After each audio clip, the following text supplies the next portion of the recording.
Amb el senyor Oriol Alba Cendra, secretari general de la patronal Secot. Bon dia i gràcies per concedir aquesta entrevista. Hola, molt bon dia. Quina opinió té Secot sobre la recent pujada de l'SMI del 4,4% i com creu que afectarà la competitivitat i la supervivència de les petites empreses, especialment en sectors amb marges de benefici més ajustats?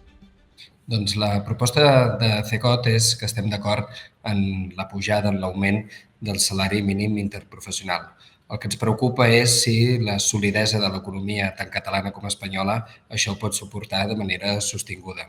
Hem de partir de la base que ara fa uns mesos a patronals, sindicats i el govern vam establir un preacord, un horitzó de treball d'augmentar l'SMI en un 3%. I al final hem acabat veient una dinàmica que nosaltres titllem d'unilateralitat o, diguéssim,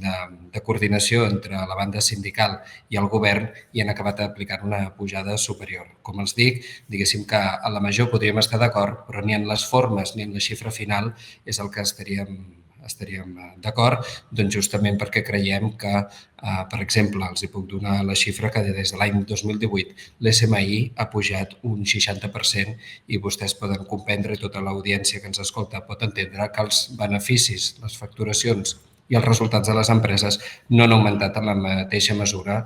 des d'aquest any 2018. Per tant, creu que el diàleg social i la negociació col·lectiva no han estat efectius per abordar aquest tema?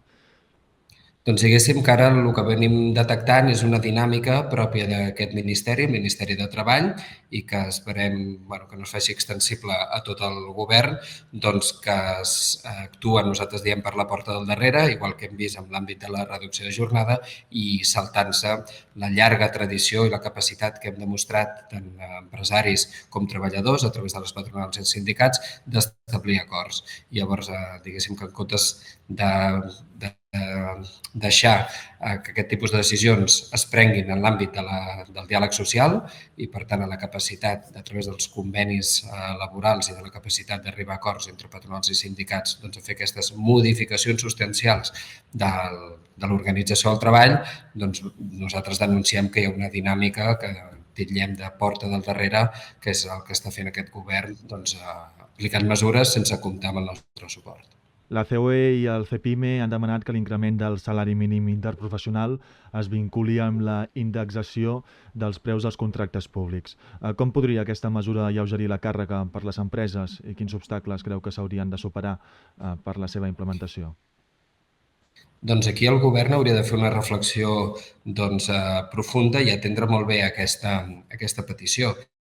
Ja no és que les empreses puguin suportar les càrregues, és que el propi govern es pot veure en la situació d'inviabilitat d'alguns dels contractes que té vigents, perquè quan una empresa presenta en una contractació pública ho fa des de l'inici sota unes condicions que li permet fer una projecció de quins seran els recursos que haurà de dedicar per poder complir amb aquell contracte i llavors aquella empresa, si de cop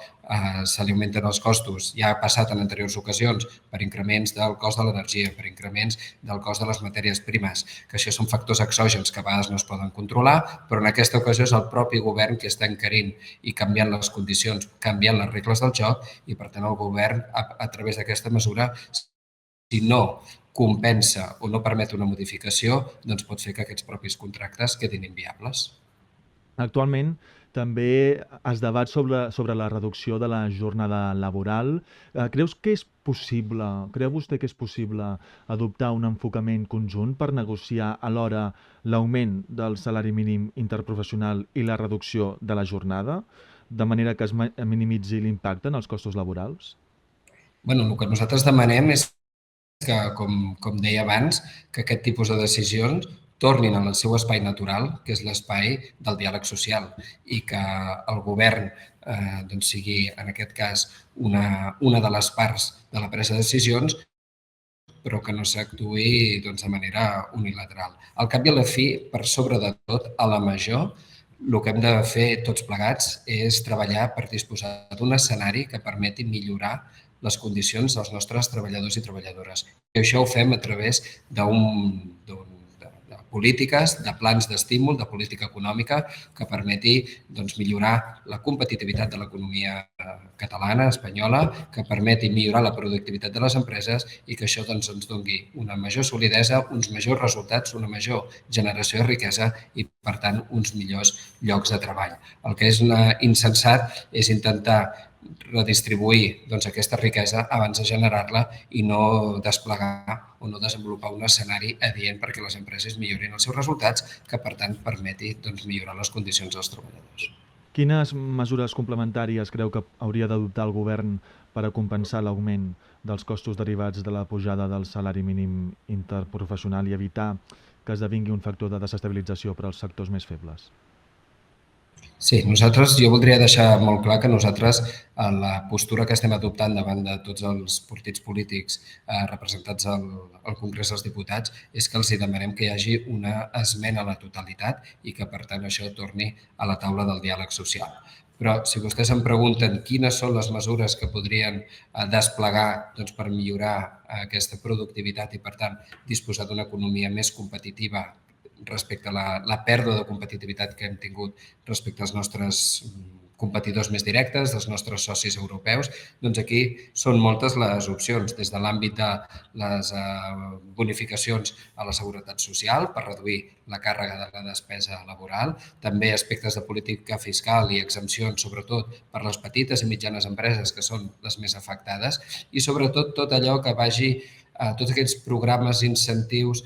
d'acompanyament, d'incentius econòmics que acompanyin a la petita i mitjana empresa en l'àmbit de la transformació digital, en l'àmbit de l'adopció de noves tecnologies com pot ser l'automatització, la robotització, l'aplicació de la intel·ligència artificial, la transició energètica, totes aquestes grans transformacions que són molt costoses, sobretot per a les empreses més petites, tot allò que les ajudi i les acompanyi a fer aquestes implementacions i que es pugui entendre que els hi poden donar una major productivitat. És llavors quan disposarem d'un escenari suficient per fer-nos càrrec de les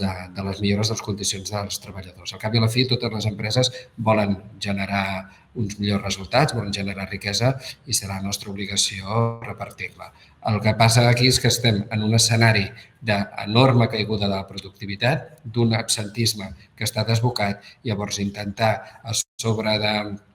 sobre d'aquest escenari encara posar-hi aquests greuges és el que ens preocupa, que ens pot situar en una situació d'una economia poc sostenible, poc resilient per fer front a aquests canvis en aquest món globalitzat. Perspectiva a futur, última pregunta, ja estem acabant. Quin rol creu que el SACOT... Quin rol creu que ha de tenir el SACOT a futur en el debat sobre les polítiques laborals i econòmiques? Com podrien patronals, sindicats i administracions col·laborar per trobar un equilibri entre la protecció dels treballadors i la sostenibilitat de les empreses? Ara em podria dir les taules de diàleg, no? Però veiem que aquestes taules de diàleg no acaben de funcionar, perquè si no, no estaríem tenint aquesta conversa. Doncs el rol que hem de tenir les organitzacions empresarials és, en primera instància, donar bon compliment a la nostra raó de ser. La nostra raó de ser és tenir la capacitat d'asseure'ns, en aquest cas, tant amb l'administració pública, amb els governs com amb les organitzacions sindicals i treballar per ser capaços de definir acords que permetin una estabilitat tant econòmica com social, perquè tots plegats i sobretot les empreses disposin d'un escenari sobre el qual tenir seguretat jurídica i prendre decisions. I sobre aquesta feina tradicional, clàssica que nosaltres realitzem, també tenim la responsabilitat de sensibilitzar i donar a conèixer al conjunt de la ciutadania quines són les receptes que nosaltres proposem, quines són les preocupacions, sobretot de la petita i mitjana empresa, perquè entre tots prenguem decisions el més informades possible i evitem solucions que a priori poden semblar llamineres i fàcils, però que hem de tenir una mirada llarga per aconseguir que siguin sostenibles en el temps. Senyor Oriol Albacendre, secretari general de la patronal SACOT, gràcies i bon dia. Moltes gràcies.